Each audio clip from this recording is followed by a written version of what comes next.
June 28, 1914. Sarajevo was under clear skies.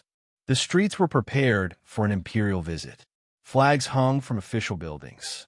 Local authorities positioned security along the Appel Quay. The date carried symbolic weight. For many Serbs, it was Vidovdan, commemorating the Battle of Kosovo in 1389, a day associated with sacrifice, memory, and national identity. Archduke Franz Ferdinand, heir to the Austro-Hungarian throne, arrived to observe military exercises in Bosnia-Herzegovina. The province had been annexed by Vienna in 1908, a move that had intensified hostility between Austria-Hungary and Serbia. The visit was meant to project stability. Instead, it exposed fragility. Among the spectators lining the motorcade route stood several young men. They were connected to nationalist networks seeking the unification of South Slavic territories. Their objective was not symbolic protest. It was assassination. The plan depended on proximity and timing. As the motorcade advanced along the river, the first conspirator lost his nerve. The second did not. A bomb was thrown toward the Archduke's open car. It struck the folded rear canopy and rolled beneath the following vehicle before detonating. The explosion wounded officers and civilians, but Franz Ferdinand remained unharmed. The motorcade accelerated. The failed attacker attempted suicide. He swallowed cyanide and jumped into the river. The poison was expired. The river was shallow. He was captured. Inside the city hall, the Archduke displayed visible irritation. The official ceremony continued despite the attack. Public composure was maintained. The visit, however, had already shifted from ceremony to crisis. Security adjustments were discussed. Routes were reconsidered. Yet coordination faltered. Communication between drivers and officials was incomplete. The Archduke decided to visit the wounded in the hospital. The new route was explained, but not everyone received the instruction. In complex systems, small errors accumulate. Within minutes, one of them would prove decisive. Shortly after leaving the city hall, the motorcade moved again along the Appel Quay. At the Latin Bridge, the lead driver followed the original route instead of the revised one. The error was noticed too late. The car carrying Franz Ferdinand stopped and began to reverse. It halted directly in front of a cafe. Standing nearby was Gavrilo Princip. He had not expected a second opportunity. The earlier failed attack had disrupted the plan. Several conspirators had dispersed. Chance replaced coordination. From only a few feet away, Princip stepped forward and fired 2 shots. The first struck the Archduke in the neck. The second hit Duchess Sophie in the abdomen. Witnesses described confusion rather than immediate panic. The car accelerated toward the governor's residence. Blood spread across the uniforms. Within minutes, both were dying. Franz Ferdinand's reported final words to his wife were repeated later in Vienna. "Sophie, don't die. Stay alive for our children." By mid-morning, both were dead. The assassination lasted seconds. Its consequences would unfold over weeks. At that moment, however, Sarajevo did not erupt in a continental war. The streets did not foresee global mobilization. The shots had been fired, but the system had not yet reacted. News of the assassination reached Vienna that afternoon. Public mourning was immediate. Newspapers printed black borders. Official statements condemned the act as barbaric and subversive. Privately, discussions were more strategic. Franz Ferdinand had been heir to the throne, but his political influence had been complex. His death did not destabilize succession. Emperor Franz Joseph remained in power. The imperial structure did not collapse. Instead, attention shifted toward responsibility. For years, segments of the Austro-Hungarian leadership had viewed Serbia as a destabilizing force. Serbian nationalism was perceived as a threat to the empire's internal cohesion, particularly among its Slavic populations. The assassination appeared to confirm those fears. Within military circles, long-standing arguments resurfaced. Serbia, it was said, had to be confronted decisively. Delay would only encourage further agitation. Yet Vienna faced a constraint. Russia. Any action against Serbia risked drawing in the Russian Empire, which had positioned itself as protector of Slavic interests in the Balkans. A regional war could escalate rapidly. Austria-Hungary could not move without assessing German support. The decision would not be taken in isolation. Within days, communication channels between Vienna and Berlin intensified. The event in Sarajevo was no longer being treated solely as a crime. It was being evaluated as a strategic turning point. The first calculations had begun. In early July, an Austro-Hungarian delegation traveled to Berlin. The objective was clear: secure German backing before taking decisive action against Serbia. Germany faced its own strategic anxieties. The empire feared encirclement by France and Russia. Military planning assumed that any major European war would require rapid mobilization and immediate offensive action. Berlin understood the risks of escalation. Even so, on July 5, 1914, Kaiser Wilhelm II and German leadership signaled unconditional support for Austria-Hungary. The assurance was informal but explicit. Whatever course Vienna chose, even if it resulted in war with Russia, Germany would stand behind its ally. Historians later referred to this commitment as the blank cheque. It altered the crisis fundamentally. Before Berlin's support, Austria-Hungary had to consider restraint. After it, restraint became less likely. Strategic risk was now shared. German leaders believed that firmness might localize the conflict. A swift blow against Serbia, they assumed, could be executed before Russia fully reacted. This assumption underestimated the rigidity of mobilization systems across Europe. With Berlin's backing secured, Vienna's tone hardened. The assassination would not be addressed through symbolic protest. A formal response was drafted, severe, detailed, and designed to test the limits of Serbian sovereignty. The crisis entered its most delicate stage. Diplomacy would now operate under pressure of time. And time, in 1914, was rarely neutral.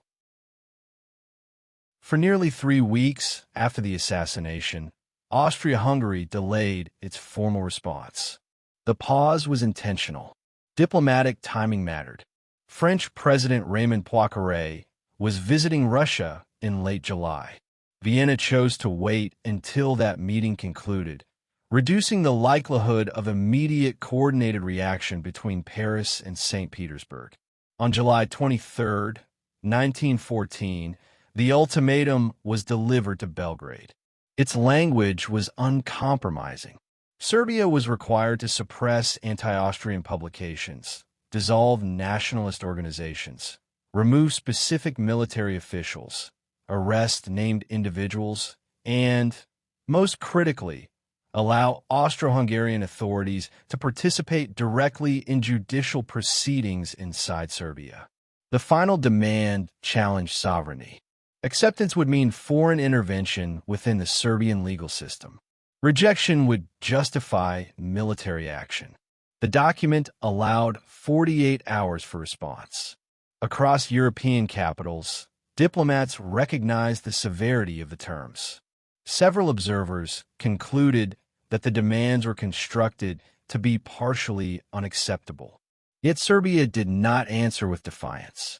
On July 25th, its reply was delivered. Belgrade accepted most conditions. Concessions were extensive and carefully worded. Only the clauses permitting direct Austro-Hungarian judicial involvement were rejected, with Serbia proposing international arbitration instead. It was a calculated attempt to appear cooperative while preserving independence. In another context, negotiation might have followed. But Vienna had moved beyond negotiation. On July 28th, Austria-Hungary declared war on Serbia. The regional crisis had formally begun. The alliance system now faced its first test. The declaration of war on Serbia forced a response from St. Petersburg. Russia had positioned itself for years as protector of Slavic interests in the Balkans. To abandon Serbia would weaken its credibility and influence in the region. Yet direct confrontation with Austria-Hungary carried the risk of German involvement. Initial Russian measures were cautious. On July 29th, partial mobilization was authorized against Austria-Hungary only. The intention was to signal resolve without triggering full continental war. But military systems in 1914 were not designed for flexibility. Russian mobilization planning depended on railway schedules and mass coordination across vast territory. Partial measures proved difficult to implement without affecting preparations against Germany as well.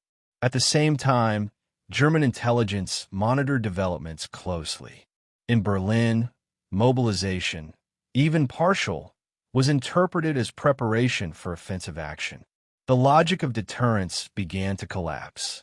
On July 30th, Russia ordered general mobilization. The decision was not framed as declaration of war. It was presented as precaution. Yet in the strategic environment of 1914, mobilization itself was a decisive act. Germany now faced its own timetable. Its war planning assumed that if Russia mobilized, France would follow. Delay would mean fighting on two fronts simultaneously without advantage. The diplomatic crisis had narrowed to hours. Europe's leaders were no longer debating influence in the Balkans. They were confronting continental war. The next move would determine whether the conflict remained localized or expanded beyond control. On July 31st, Germany demanded that Russia halt its mobilization. The request carried an implicit warning.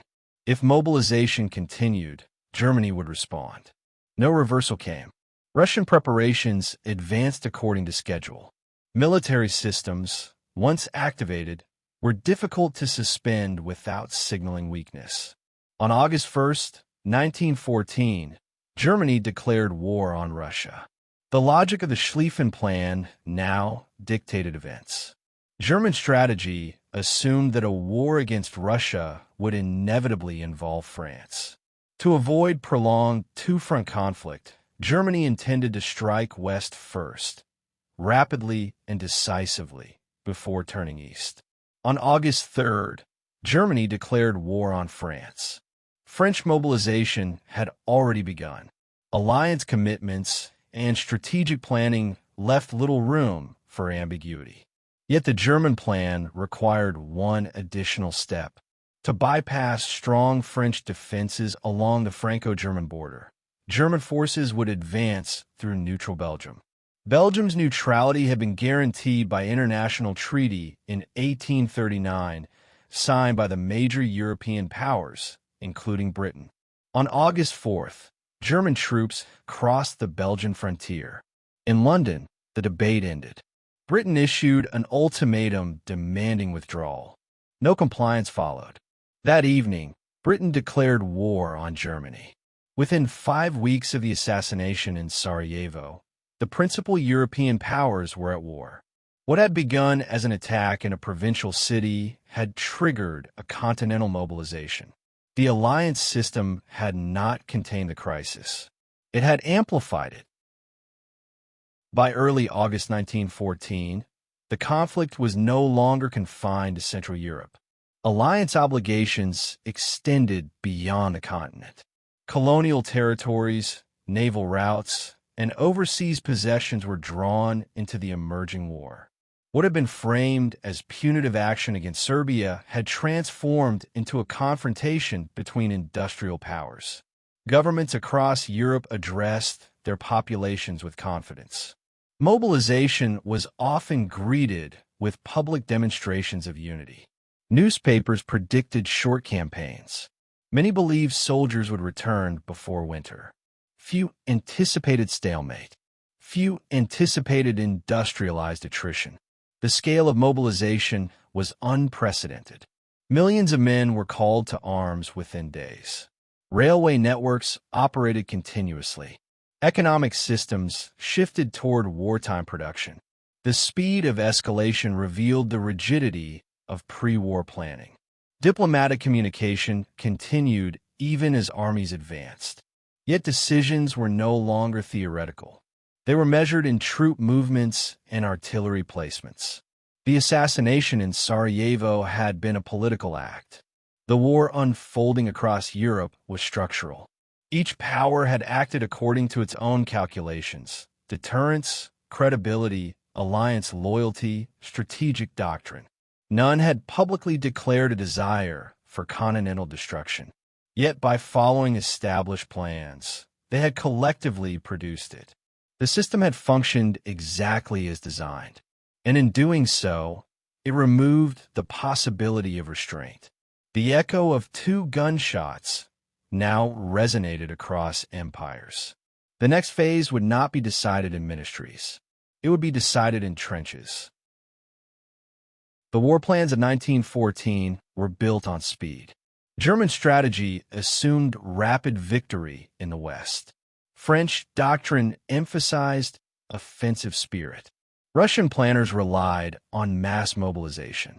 Austro-Hungary expected a contained Balkan campaign. None anticipated prolonged stalemate. By September, the German advance toward Paris was halted at the Battle of the Marne. The expected breakthrough did not materialize. Instead, armies began digging defensive positions that would soon stretch from the North Sea to Switzerland. The Western Front solidified. On the Eastern Front, vast distances produced fluid movements, but no decisive resolution. In the Balkans, fighting intensified rather than concluded. The conflict that leaders believed could be controlled through calculated escalation had become self-sustaining. Industrial capacity now determined endurance. Factories replaced diplomacy as instruments of influence.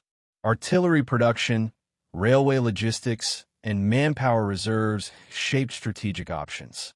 What had begun as a political crisis over sovereignty evolved into a mechanized confrontation between modern states. The assumptions of July, limited war, manageable escalation, preserved prestige, collapsed under operational reality. The assassination in Sarajevo had triggered the sequence, but the scale of destruction that followed reflected structural transformation in warfare itself. Europe was entering a new era, and there would be no rapid return to the old order. The shots fired in Sarajevo lasted only seconds, yet their impact cannot be measured by the immediate deaths of an archduke and his wife. Their true significance lies in the reaction they triggered. The July crisis revealed a system built on rigid alliances, accelerated mobilization schedules, and strategic doctrines that prioritize speed over restraint. Political leaders believed they were acting rationally, defending credibility, preserving balance, protecting national interests. Each decision, viewed in isolation, appeared calculated. Together, they produced catastrophe. The transformation from assassination to world war was not inevitable in a single moment. It unfolded through a chain of commitments, assurances, ultimatums, and mobilizations. At multiple points, alternative paths existed. But the structure of power in 1914 narrowed those alternatives rapidly. The alliance system did not merely link states together. It synchronized their fears. The military timetables did not simply prepare armies. They compressed diplomacy. By early August, Europe's empires were locked into motion. For years later, millions would be dead. Empires would collapse. Revolutions would reshape governments. New borders would redraw the map of Europe and the Middle East. The assassination was the catalyst. The war was the consequence of the system. In the next episode, the focus shifts from political escalation to battlefield transformation, from declarations of war to trench warfare, industrialized killing, and the new mechanics of total conflict. The echo of Sarajevo did not fade in August 1914. It carried forward into the trenches.